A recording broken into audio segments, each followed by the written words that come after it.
Hello दोस्तों, नमस्ते, जय माता दी। मैं अपने चैनल सोना मोदी लोगित नेहा मोदी लोगित दोनों पे आप लोग का स्वागत करती हूँ। एक छोटा सा बहुत प्यारा सावन का चुटकुला नाच गीत लेके आई हूँ आप सबके लिए। तो आप सब सुनिएगा और फुलवाच करिएगा। कमेंट बॉक्स में ज़रूर बताइएगा कि ये हमारा सावन चुटकुला नाच गीत कैसा लगा। तो चलिए मैं सुनाती हूँ, आप लोग सुनिए। और सभी से रिक्वेस्ट है कि अपना आशीर्वाद प्यार दुलार ज़्यादा से ज़्यादा दें ताकि हम भी कुछ कर सकें। तो चलिए मैं सुनाती हूँ, आप लोग सुनिए। लगी गए सावन माहिनवा हो, बरसाई दिन रात, बरसाई दिन रात।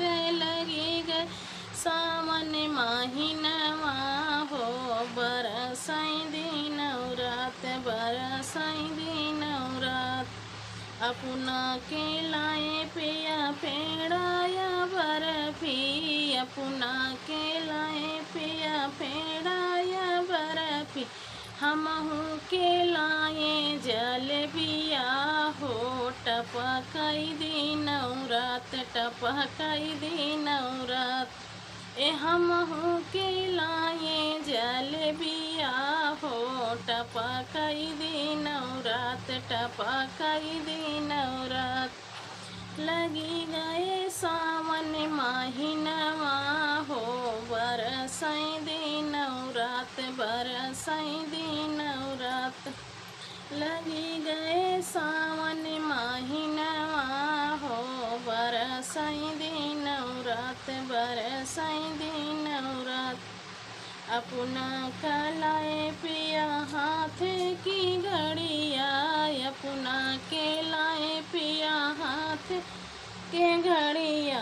हमहू कलाए कंगनवा हो, खन कई दिन रात, खन कई दिन रात।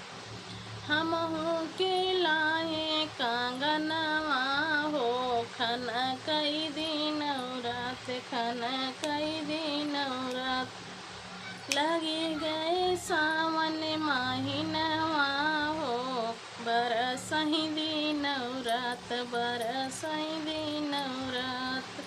लगी गए सावन माहिनवा हो, बरसाई दिन रात, बरसाई दिन रात। अपना कलाए पिया कोट पैंट हो, अपना कलाए पिया कोट पैंट। हमहू कलाए चुनरिया हो, चमकई दिन रात, चमकई दिन रात। हमहू के लाए चुनरिया हो, चमकई दिन रात, चमकई दिन रात। लगी गए सावन माहिनवा हो, बरसाई दिन रात, बरसाई दिन रात।